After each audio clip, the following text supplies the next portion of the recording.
দীর্ঘস্থায়ী খরার দুশ্চিন্তায় বিপর্যস্ত ইরান বিভিন্ন অঞ্চলে কৃত্রিমভাবে বৃষ্টি ছড়ানোর উদ্যোগ শুরু করেছে।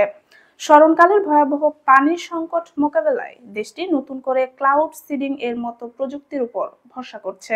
দেশটির রাষ্ট্রীয় বার্তা সংস্থা ইরনাকে এক কর্মকর্তা জানিয়েছেন, উর্মিয়া লেকের অববাহিকায় কৃত্রিম বৃষ্টি সৃষ্টির উদ্দেশ্যে একটি ফ্লাইট পরিচালনা করা হয়েছে।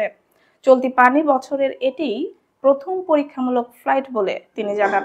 অনাবৃষ্টি ও দীর্ঘ খরায় ইরানের সবচেয়ে বড় এই লেকের বিশাল অংশ শুকিয়ে গেছে, ফলে পরিস্থিতি আরো ভয়াবহ রূপ নিয়েছে।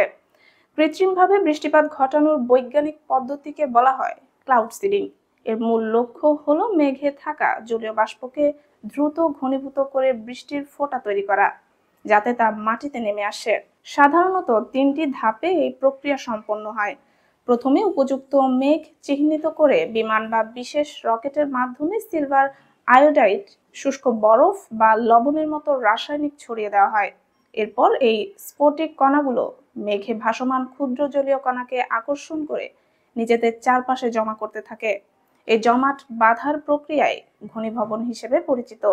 শেষ পর্যন্ত জলকণাগুলো বড় ও ভারী হয়ে ওঠে, যা আর বাতাসে ভেসে থাকতে পারে না, ফলে তা বৃষ্টির ফোঁটা হয়ে নিচে নেমে পড়ে।